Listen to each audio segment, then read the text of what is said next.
চশমা museum, a house of world class, জলট্যাক মোড়, বহরমপুর মডার্ন হোটেলের সামনে। এগুলো কিছু না, আগেও বলেছি আমি, মৃতের গায়ে আতর ছড়ানো হচ্ছে।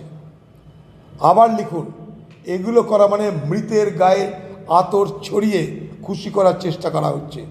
গরু মেরে জুতো দান করে খুশি করার চেষ্টা করা হচ্ছে। তার মানে এতদিন সব হয়েছে সেটা জানতো না কেন পুলিশ মন্ত্রী বাংলার? তিনি তো পুলিশ মন্ত্রী। দুর্নীতি হয় তিনি জানেন না,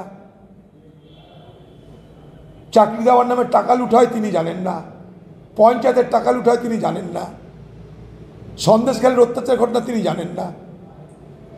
এখন তিনি জেনেছেন, তাই গরু মেরে জুতোদান করার মধ্য দিয়ে মৃতের গায়ে আতর ছড়িয়ে বাজারটাকে ঠান্ডা করার চেষ্টা করছে। বাংলার মানুষ এই চালাকি জানে। আতঙ্কে ভুগছে প্রশাসন। সন্দেশখালী এখন প্রশাসনের কাছে আতঙ্কের কারণ হয়ে গেছে। সন্দেশখালীতে যেতে বাধা দেওয়ার কারণটা কি? কারণটা একটাই, সন্দেশখালী মানে বাংলার কলঙ্ক। সেই কলঙ্ক আর যাতে উন্মোচিত না হয়, যেমন করে ধামাচাপা দাও।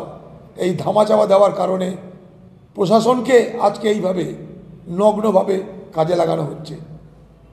কিন্তু বাংলার মানুষ আগামী দিনে এই সন্দেশখালী ঘটনাকে সামনে রেখে তৃণমূল নেতৃত্বকে, তৃণমূল সরকারকে তারা যথোপযুক্ত জবাব দেবে, শাস্তি দেবে বলে আমি বিশ্বাস করি।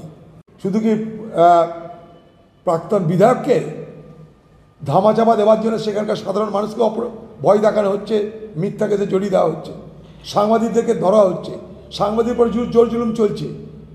আজকে এবিপি আনন্দের যিনি সিনিয়র ভাইস প্রেসিডেন্ট ছিলেন, তাকেও মিথ্যা কেসে অভিযুক্ত করে তার কণ্ঠরোধ করার চেষ্টা করা হয়েছে।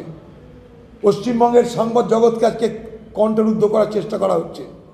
শুধু বিধায়ক নয়, সমাজের সর্বস্তরের মানুষ যারা প্রতিবাদ করতে চায় তাদের বিরুদ্ধেই এই দমন পীড়ন চলছে। এ বাংলায় প্রকৃত অর্থে একটা স্বৈরাচারী শাসন কায়েম হয়েছে।